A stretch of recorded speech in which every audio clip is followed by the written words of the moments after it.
My name is Anne Ocampo. I am an urban design principal at Sasaki and a lecturer of urban design at MIT.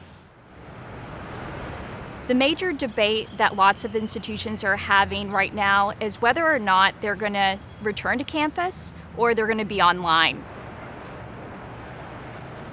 If they return to campus, it's about minimizing the outbreak of the virus and how to think about safety first. Other alternative is to think about online education. And in that case, there are lots of questions in understanding how students can thrive, how they're going to learn from that experience, and are they going to be open to paying for an online educational experience versus what they intended to have, having an in-person campus experience.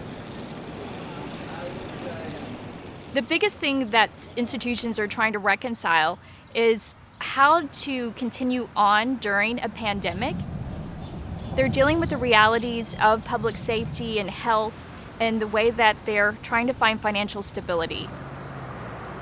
What we're finding is there's no one-size-fits-all strategy or approach to how to reopen during the fall.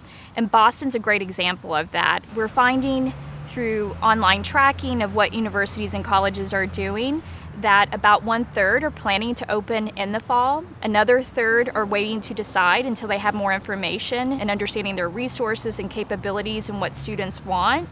Another third is looking to scenario modeling, and they're trying to figure out which scenario they want to go with for the fall. So that's anything from hybrid approaches where you have online remote teaching and you have in-person teaching happening so that you might start earlier in the fall, end by Thanksgiving, and then finish up your coursework after Thanksgiving online.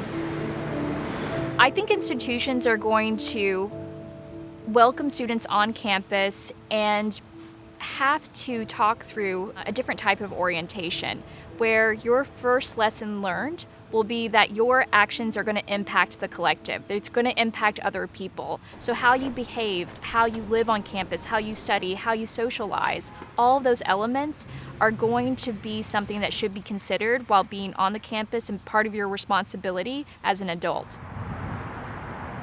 If you're living on campus in a dorm, I think that's the number one component that institutions are addressing in regards to risk and how one lives on campus.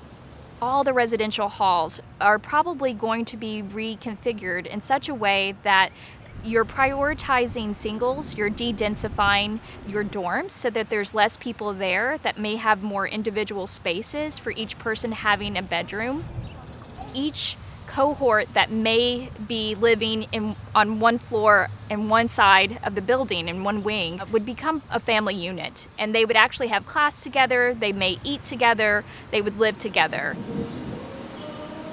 If there is a serious outbreak, I think that plan B would always be what we just witnessed during the spring, honestly. I think that we can't look at just outbreaks within the institutions themselves. It's within the cities that they're also located in, and if there are larger outbreaks there, it's going to impact the institution. The future of higher education has this tremendous opportunity to rethink itself. How are campuses more resilient, and how do we create proactive strategies and policies that can anticipate any major disruptions that are happening? The way that we think about accessibility, inclusivity, all of that will be hopefully a point where we can reconsider what's working and what's not working within education.